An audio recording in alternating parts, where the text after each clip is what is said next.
Nchini Tanzania, serikali ya Tanzania imevikosoa kwa matamshi makali vyombo vya habari vya kimataifa na kuvilaumu kwa kuchapisha ripoti kuhusu matukio ya kile upinzani na wanaharakati wamekitaja kuwa mauaji ya kutisha ya wakati na baada ya uchaguzi wa Oktoba 29. Msemaji wa serikali ya Tanzania, Gerson Msigwa, alifanya mkutano na waandishi wa habari hapo jana Jumapili na kuvishambulia vyombo vya habari vya nje akisema vimekuwa vikiripoti bila kuipa nafasi serikali kutoa majibu.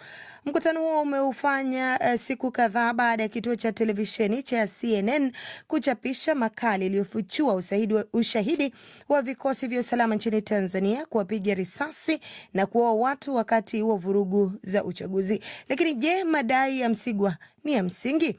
Mwenzangu Rashid Chilumba amemuuliza hilo Khalifa Said, mtaalamu wa masuala ya mawasiliano ya umma nchini Tanzania. Kwanza ni kwamba alikuwa anaongea na watu wasio sahihi, kwa sababu mkutano wake kwa kiwango kikubwa ulikuwa unahusu kuvisema vyombo vya habari vya kimataifa, lakini alikuwa anaongea na waandishi wa habari wa ndani. Jambo la pili ni kwamba alichozungumza si kweli. Mimi nafahamu kwamba CNN waliwatafuta serikali ya Tanzania na kuwapa maswali ambayo walikuwa wanataka wayajibu, lakini hawakujibu. Na hili ni jambo ambalo serikali ya Tanzania inafanya siku zote.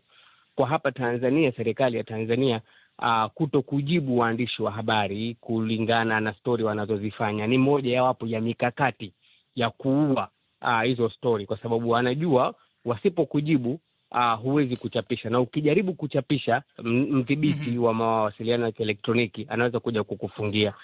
Lakini Msigwa amejenga hoja, anasema ikiwa chombo kimefanya uchunguzi na hakijapata sauti ya serikali, kwa tathmini yake isingekuwa busara kuchapisha, na yeye ametumia maneno ni kinyume cha maadili ya uandishi. Wewe ni mwandishi, ni kweli? Sio kweli, sio kweli. Hakuna kitu kama hicho. Mimi nimefanya miaka 3 digrii ya uandishi wa habari na hakuna kitu kama hicho. Kilichopo kwenye taaluma na maadili ya uandishi wa habari ni kumpa mtu haki ya kujibu kile ulichokiibua. Kuamua yeye kukujibu au kutokujibu ni jambo jingine, lipo nje ya uwezo wako wewe kama mwanahabari. Lakini kutokujibu haimaanishi kwamba wewe habari yako imekufa. Kama ingekuwa ni hivyo, uandishi wa habari usingekuwa ni taaluma yote ya maana basi eti, kwa sababu watu wasingejisumbua kusomea taaluma ya habari, watu wasingejisumbua kuchukua hatari kubwa kwenda kwenye front line ya vita.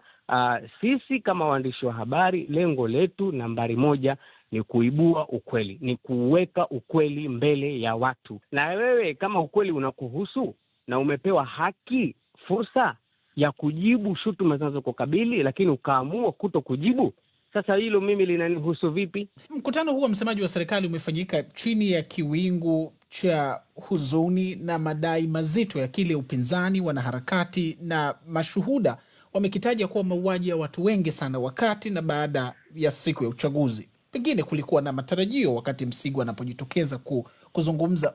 Unadhani mkutano huu umekidhi kujibu maswali yanayoulizwa kuhusu kile kilichotokea? Alichokifanya Msigwa kunadhihirisha tu uwezo hafifu na duni wa serikali kukabiliana na hili jambo lenyewe.